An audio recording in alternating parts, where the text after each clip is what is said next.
Hello people, I just want to do a quick review of Spider-Man Homecoming. This isn't going to be super in-depth. I won't give away any spoilers. I know this is kind of low-grade looking. I'm shooting this on my iPhone. I just want to do this, a simple and easy way because if I do it on my regular setup, I'm going to get caught up in the editing and it won't come out for another 2 days. So, here it is. I liked the movie. I liked it quite a bit. I enjoyed it. It was a little bit longer than I would have liked, but I don't know if that's really the length of the film or the way certain technical things were done in the movie. What I liked about this versus other Spider-Man films is that you really got to dive into his high school life, and it genuinely felt like you were part of his high school life. Versus what was done before with Tobey Maguire, Andrew Garfield, it was like, yes, you were exploring their high school life, but it didn't feel like high school life. It felt like adults portraying high school life, whereas this genuinely felt like you were walking through the high school experience with Peter Parker, experiencing his teenage angst, and I thought that was really cool. It was an angle that hadn't really truly been explored before. It bypasses a lot of the,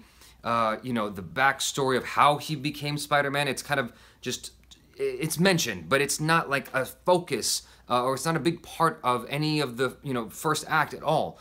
You know what's happened, you know his backstory, we've seen it twice or so we don't need to go there, and I'm happy that they didn't go there.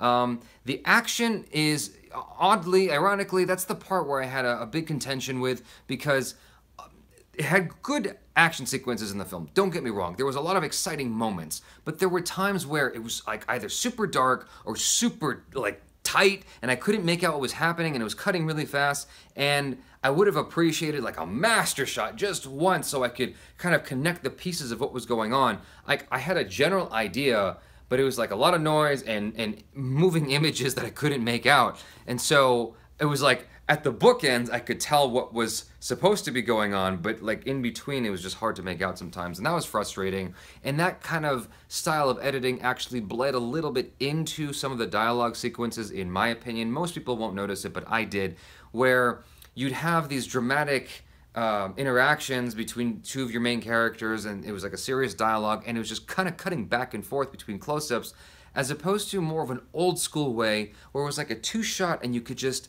see them talking and it felt real. A lot of the real moments got kind of undercut by the editing sometimes, but that's my feeling. I know most people won't feel that way, so that's a minute thing I just want to toss in there for you guys who are like more on the cinephile side. But the important thing I think is that overall this was just a fun movie. There was a lot of great, genuinely fun, heartwarming moments. Like I like this Spider-Man. I think that he's a good Spider-Man, and I look forward to seeing more installments of this guy, of this version of Peter Parker. Yeah, it was a good film, and the way that it was integrated in terms of like it being part of the Marvel Cinematic Universe, I think they did a good job there as well. It didn't feel like weird that they made good justifications as to why the Avengers weren't coming and helping out, why Iron Man wasn't coming and helping out, like why no other superheroes were coming and helping out, why this was like an isolated incident with just Spider-Man and what he was up against.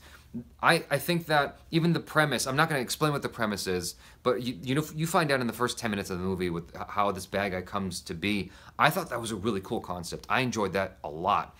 And so there's a lot to like here. It's not a perfect movie, but I genuinely found it enjoyable and would recommend it to friends and you guys, my extended Koei family. I think that you guys should check it out. It's a fun flick. So that's all. Let me know in the comments if you guys saw it already, how you felt about it, especially how you felt about this Spider-Man versus previous Spider-Mans. I want to know. I want to know if I'm alone in this thought, because I think that this is a guy I can root for. Not that Andrew Garfield was bad. I actually enjoyed Andrew Garfield, but Spider-Man is a young character, at least in the beginning of it. He does start in high school, and I think that going with a guy who looks younger, it works. It works very well. On the contrary, I'm not super excited about, I haven't heard any updates recently. I'm not super excited about the idea of Uncharted going with a younger Nathan Drake and starting there. If you guys don't know, the guy who plays Spider-Man is supposed to play the young Nathan Drake. That's what I heard so far.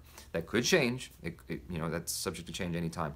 But exploring the young Spider-Man I thought was cool, and seeing this guy kind of go through his coming-of-age tale, so to speak, I thought was great. So you guys, let me know what you thought.